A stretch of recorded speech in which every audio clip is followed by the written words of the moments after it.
Yeah, it's another video here by the Tokyo Real Estate Man, and today's video today is a little bit different than I normally do, and I couldn't believe it the other day. I don't really watch much news or any stuff anymore, but I had heard online that the famed celebrity chef Anthony Bourdain had passed away from suicide, and I was really kind of sad to hear that. And normally, I don't really at all follow any sort of celebrity news, anything like that. But I thought that I'd really like to do a tribute video to Anthony because I was a really, really big fan of his. And to do so, I thought it'd be actually a good way to introduce something about myself if you're just watching this video or watched a few of my videos from my channel. From my first job away from like a newspaper route was a job with McDonald's, and I had started there, I guess, when I was 14 years old, and I'd worked there for I think almost 3 or 4 years, and until I was, I guess, about 18 years old, and then I started work. I'm from Vancouver, Canada originally, and then I got a job because I was always interested in business and finance, and I got a job with the CIBC, or the Canadian Imperial Bank of Commerce, and I worked there at the Granville and Dunsmuir branch for a year and a half, I guess, until I was 19 and a half or 20, and I can't tell you how much, oh God, I hated that job. I'm a really positive person, but that one job, I just did not like going to work every day. I mean, granted, I'm glad I worked there in a way, because now that I've have my own real estate company and become a real estate investor, a lot of the stuff that I learned there at a very young age ending up making a very big difference in my life. So in terms of the education I learned while I'm at that job, I'm very grateful. But I go to work every day and just out of dread. I didn't really like the people I worked with, and I don't think they really liked me. And I worked as a teller, I never balanced. Or I did balanced, I guess, and not very well. I was never very good at the job. And then I quit that job, and I started working when I was 19 years old, because I was a football player as well for the Vancouver Marilomas. And I started working as a doorman in a nightclub. And yeah, I was always pretty hard worker where I worked just from all my life. And a lot of the doormen were, I guess, a lot of posers where I always worked with. And I was always helping the waitresses and the bartenders to clean the place. And then the manager one time, his name was Pierre, he said, "Why are you a doorman?" I mean, I was kind of big, I guess. I was kind of strong and big young man, but Pierre said to me that you got too much of a great personality going here to be like a doorman. And then they promoted me, I guess, within 2 weeks to being a bartender. And I said to Pierre, but I had never mixed any drinks before, and I'd never gone to the bartending academy or anything like that. He just laughed at me and scoffed at me. He's like, you put the rum and you put the coke together and you make a drink. And right from that time, though, I was so happy when I was working in the hospitality industry at that point, with just the nightclub and as a bartender. And compared to when I worked at the bank, I really enjoyed going to work, and the idea of me enjoying my workplace had never ever happened to me prior to that, because I was working at the CIBC, and I dreaded every single day, and I used to hate Sunday nights the most. But I could work every day in a nightclub, and I really enjoyed it. And then I worked in a few nightclubs in Vancouver, and then one I ended up being a partner in one of them, but that we went bankrupt. That's another story with it all. And then I moved over to another part of the industry, which is I worked as a waiter, and I worked at I ended up working in some 5-star restaurants, and I just had just me looking back at it, I had a blast over it while I was going to university and what have you. And then it occurred to me that once I ended my university degree, that I had to put it to use. And I thought to myself, that's when I decided to come to Japan and everything like that. But I always really, like, even now, I'm so fond of the restaurant business because I just did, or the bar business, or as they say in Japanese, mizushou by business. And I always missed it. I always missed it. Like, if you see my channel now, like, you see that I have a fashion business and I have a Volkswagen van, and I go out on the streets of Tokyo with my pop-up store, and I go out and I meet people and I promote my business. And that's really similar to what I really liked about the restaurant business. And ever since I quit it, there was always a part of me that really missed it. Like, I really loved working there. I didn't like the ups and downs, or, you know, like, I can remember my last boss, you know, like, I almost getting my paycheck was almost like a negotiation, and I didn't miss that. And that's when I knew that I wanted to leave that industry in a way, because I knew it was holding me back into the financially into the person that I thought I knew I could become, if that makes any sense. And so I have been living in Tokyo since the mid 1990s, and so I had basically about 10 years of my life where I consumed very or little media. My media from the mid 90s would have been AFN, which is American Forces Radio, and then I guess that would have been, did have various NPR programs maybe twice a day, and then a newspaper, the Japan Times, or sometimes, you know, when my Japanese got better and I was able to read the Japanese newspaper, I used to consume, you know, like Japanese media sources. And the other would have been books. So I had been like away from a lot of mainstream media for many years. One of the things I really missed actually was the National Football League, and in recent years I've been able to rediscover it, and I really love to watch the games, and I love the competition, just because when I was a young man I was a football player, and I just love to watch. I love to watch the games. But between about 2001 and 2006, there was an entire revolution in the world, and that's, I mean, why we're here on YouTube today, is the broadband revolution.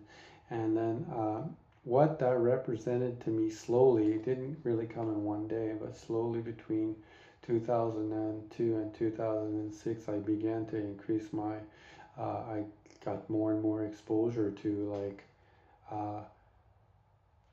American or Canadian or international news sources that I had just been out of contact with since like you know, the mid 1990s and what have you.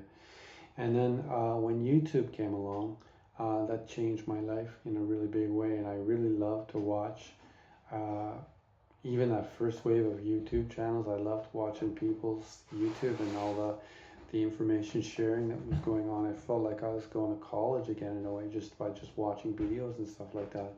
I really began to really enjoy my life in some ways more in Japan, because I had so much access to like so much more different types of media, whether that be, you know, like watching it, or like it could be on Skype. I could phone my parents for free, you know, whereas prior to that I needed a phone. Like, I always had money, that's, I could afford that, but the convenience of having you know, like a computer at that time, I don't think I had a smartphone at that point in time. And I got the smartphone, I was probably into the second wave of the smartphone before I got it. So, but I was still like using a desktop PC, but just I had access to like broadband. It really changed my life. And then as YouTube got a little bit older, I'm guessing it must have been about 2010, I then discovered some of Anthony's, I think I don't even remember the name, like I think it was called Kitchen Confidential, and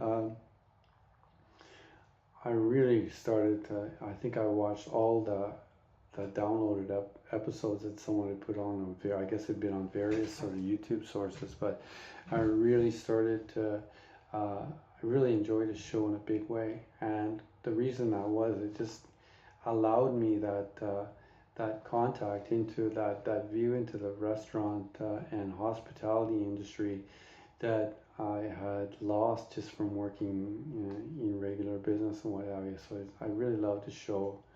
I really loved his personality, and then just and the look into like all kinds of restaurants. I mean, Gordon Ramsay's channel too. I like Gordon Ramsay stuff, but Gordon Ramsay was a little bit too hard of a chef for me. I liked Anthony Bourdain's channel, and then I think I was doing also a lot of traveling in those years, and like he was traveling to. I haven't seen recently. I heard that he's been on CNN, and I didn't know that. But those years that I was into traveling, and he'd been traveling around the world with his show, and I really enjoyed his show in a lot of ways, just because it really gave me I got to look into the industry that I loved so much that I never worked in ever again.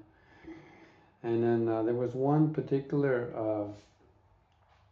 episode on Anthony Bourdain's, I think it's Kitchen Confidential. That was, from what I'm understanding, though, that was the name of his book. I never read his book, but I've been watching several tributes to Anthony Bourdain today, and this has been coming. So I think the name of the show was Kitchen Confidential, and then. Like I said, I'm from Vancouver, British Columbia, and then he had on his show where he did go to Vancouver, he had met with one of the great Japanese chefs of the West Coast, Tojo, and there was two other chefs that I don't really know, but during that one episode he took a trip to Vancouver Island where he went to Souk Harbor House, and Souk Harbor House in British Columbia. I'm not sure if it's still the case, because I don't live there anymore. But Souk Harbor House under Edward Tucson was considered like one of the great spaces in British Columbia for the West Coast fusion cuisine. And I had worked with Edward Tucson before, and I don't know if you've never worked in the restaurant business. I'm a real estate man. I'm a salesman kind of guy, so obviously I worked in front of house, right? And like Edward Word as a chef, and he's back of house. So like in the restaurant industry, there's always front of house and back of house. There's always sort of infighting, right? Because these are they can be considered like the mouthpieces, like me. That's the talkers and the sales end of it, right there. The nice. Like, not anymore, but like when I was younger, like my face was nicer than it was now, and it was able to play that role, like front of house role and stuff like that. And then, there's infighting, but when I worked with Edward Tucson, this is a chef of truly the really top level, like his personal standard and pride and quality of product are just always in the top 95 to 100 percentile, like in everything he did, whether it be sauces or the way he could cook meat. I mean, like I don't know, like I've been involved in the restaurant business for many years, and I can never really cook meat very well, but Edward could he'd take a lick and he could feel the meat, and every time he'd cut the meat, I just watched it just ended up with this like beautiful consistency, rare throughout. So yeah, he's just a brilliant chef. I did the way he'd mix his plates with his seasonal vegetables and his colors and his sauces and flavor. He's just a really top chef. And then he appeared on Anthony Bourdain's show, and I felt that really touched my heart.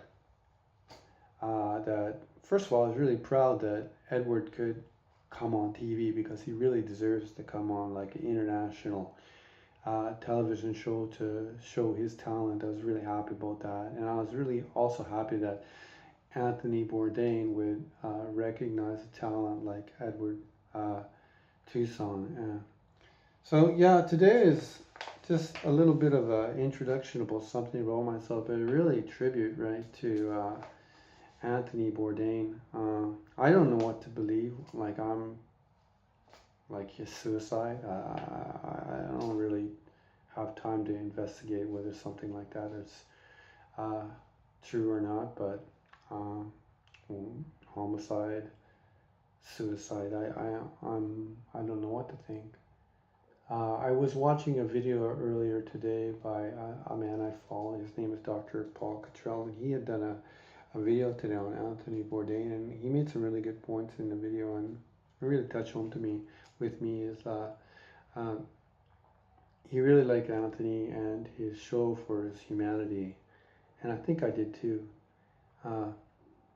Part of the problem I had with working in the bank and everything like that was the lack of humanity in the job. And when I moved over to the restaurant business even that first of all the drink business, and I came into contact with the human arts, just in terms of the food or in terms of decoration, and you got to work in a 5-star restaurant, you got to have a 5-star decoration, and that's really affected me in my real estate businesses, and how I love to have a beautiful aesthetic for my customers and stuff like that. But yeah, it's the humanity of people like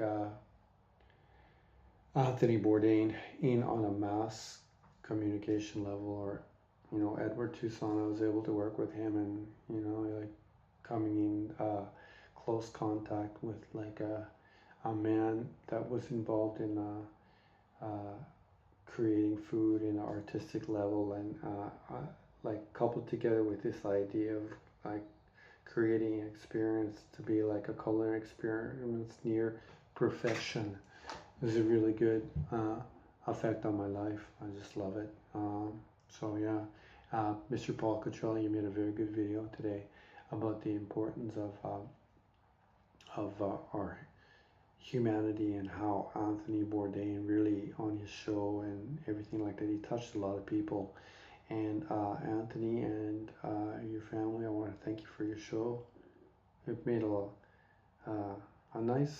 really make a big difference in my life, but you made me smile a lot of times, and rekindled a lot of memories in my life that I really enjoyed. So Anthony Bourdain and your family, and this video is a tribute to you. Thank you very much.